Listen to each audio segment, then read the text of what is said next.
नमस्कार दोस्तों, इस वीडियो में हम एक ऐसे पहलू पे बात करेंगे जो अनछुआ रहा है, जिसके बारे में लोगों को पूरी सच्चाई नहीं बताई जा रही, और वो है स्त्रियों का शोषण। स्त्री जो इस धरती की सबसे बड़ी भेंट है, जिसके बिना दुनिया में इतनी करुणा, प्यार और सहनशीलता संभरी ना होती। स्त्री जिसको हम माँ, बहन, पत्नी और दोस्त मानते हैं, उसी स्त्री को इतना जलील, अन्याय, हिंसा और शोषण का शिकार होना पड़ता है। क्यों? स्त्री जो जीवन देती है वही समाज में सबसे अधिक पीड़ित रही है। तो चलिए इस अनछुए हिस्से को सबके सामने लाकर दुनिया की भेंट स्त्रियों के प्रति अपनी जिम्मेवारी पूरी करें। हम इस वीडियो में बात करेंगे स्त्रियों के शोषण के बारे में। स्त्रियों का शोषण क्यों हो रहा है, उसके पीछे के कारण क्या है और किस तरह से देश विदेशों में स्त्रियों को नीचा दिखाया जा रहा है, ये सब हम जानेंगे गहराई में इस वीडियो में। आज तक हमने जितने भी विचारकों, गुरुओं और संतों को सुना, तो उसमें स्त्रियों के बारे में बहुत कम बोला गया है। अगर आप ऑनलाइन सर्च करेंगे तो आपको पता चलेगा कि सिर्फ और सिर्फ 2 या 3% ही लोगों ने स्त्रियों के बारे में बोला है। ऐसा क्यों? क्यों कोई स्त्री खुद के लिए नहीं बोलती, या स्त्री के लिए कुछ बोला नहीं जाता? क्यों स्त्री की प्रतिभा को पुरुषों जितना ही सम्मान और प्यार नहीं मिलता? क्यों जब भी कुछ नया, अच्छा और क्रांतिकारी विचार की बात करते हैं तो उसमें पुरुषों का ही नाम आता है? क्यों हिस्ट्री बोला जाता है, ना कि हर स्टोरी? ये भेद क्यों है, और ये भेद पूरी दुनिया में हजारों सालों से क्यों चले आ रहा है? क्या है उसके पीछे के कारण? चलिए जानते हैं। स्त्रियों के शोषण के पीछे 3 मुख्य कारण हैं। पहला है सामाजिक संरचना, दूसरा है धर्म और तीसरा है मानसिकता। चलिए सबसे पहले बात करते हैं सामाजिक संरचना की, जिसको हम पुरुषवाद भी कहते हैं।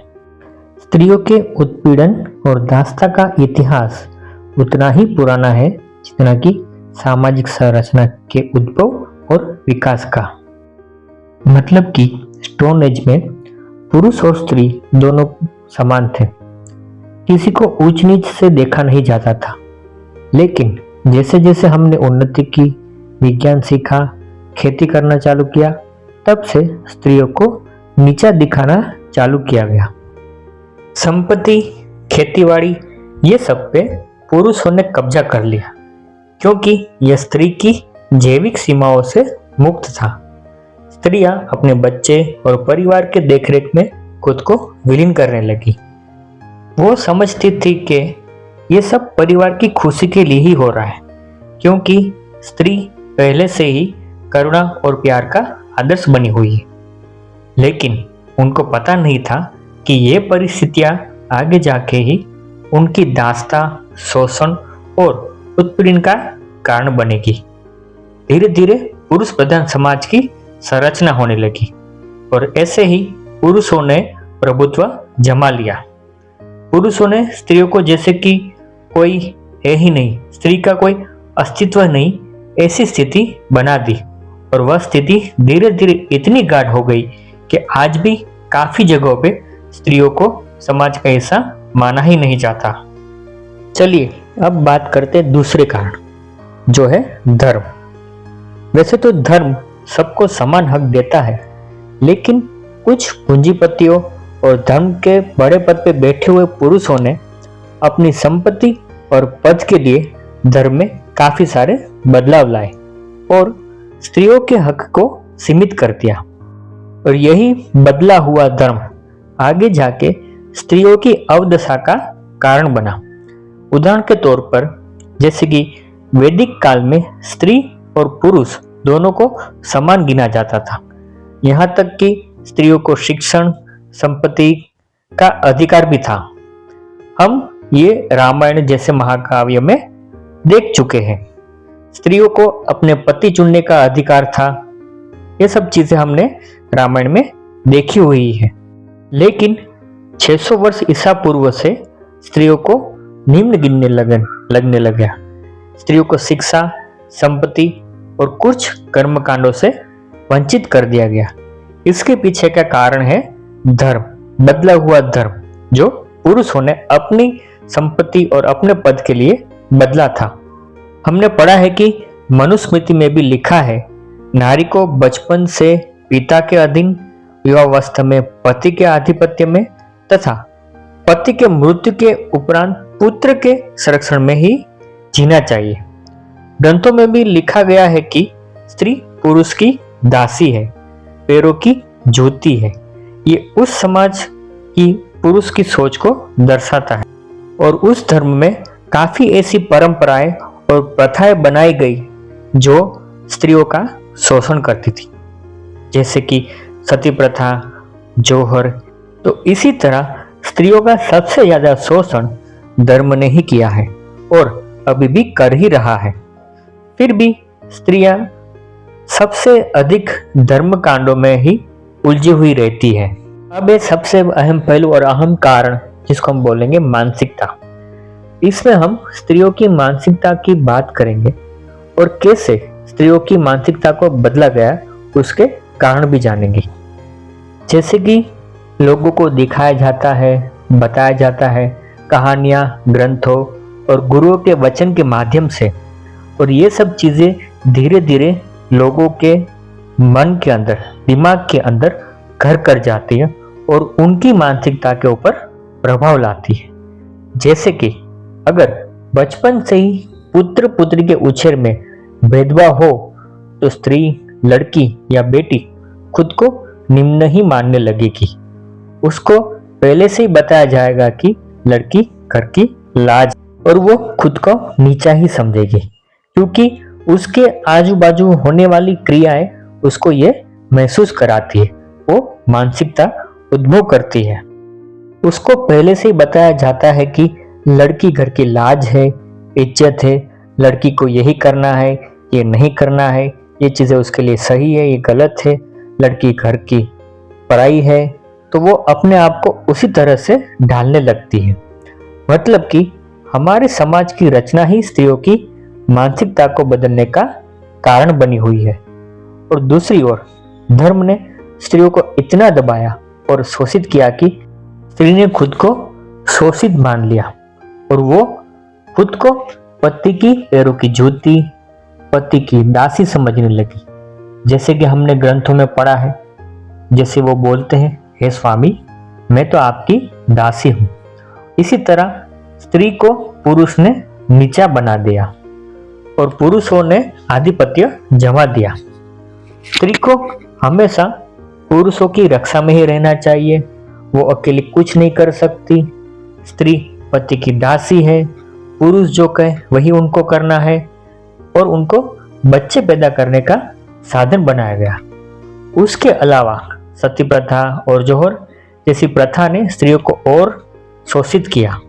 इस तरह हमारी समाज की संरचना, पुरुषवाद और धर्म, इन सब ने मिलकर स्त्रियों की मानसिकता को इस तरह दबाया कि वो उससे बाहर निकल ही नहीं पाई और आज भी दबी हुई है। अब बात करते हैं स्त्रियों के शोषण की पराकाष्ठा की, जिसको सुन के आपके रोंगटे खड़े हो जाएंगे, जिसको देख के आपकी आंखों से आंसू निकल आएंगे। जन्म से ही स्त्रियों के ऊपर शोषण होना चालू हो जाता है। जैसे कि लड़की का जन्म हुआ तो उसी दिन घर की आग बुझा दी जाती है, थालियां उल्टी की जाती है, दादा दादी और घर में शोक जैसा माहौल बना दिया जाता है। वो पुराने दौर का समय था और अभी इस दौर में तो लड़की को पैदा ही नहीं किया जाता या पैदा होने से ही मार दिया जाता है, जिसको हम भ्रूण हत्या बोलते हैं। अगर लड़की पैदा भी हो गई तो उसको घर की दासी बना के ही रखा जाता है। जैसे कि तुम लड़की हो तो तुम्हें पढ़ाई का हक नहीं, सिर्फ घर का काम करना है। लड़की को लड़के की तरह कोई भी अधिकार नहीं दिए जाते। अपने पिता भाई की सेवा करना ही उनका धर्म है, ये उनको सिखाया जाता है। उसके जीवन को परिवार के लिए समर्पित किया जाता है। लड़की घर की इज्जत है, उसको ऐसे ही रहना है, उसको खुद की कोई जिंदगी जीने का अधिकार नहीं दिया जाता है। यह है पराकाष्ठा, स्त्रियों के शोषण की पराकाष्ठा। अब आते हम शादी के समय में।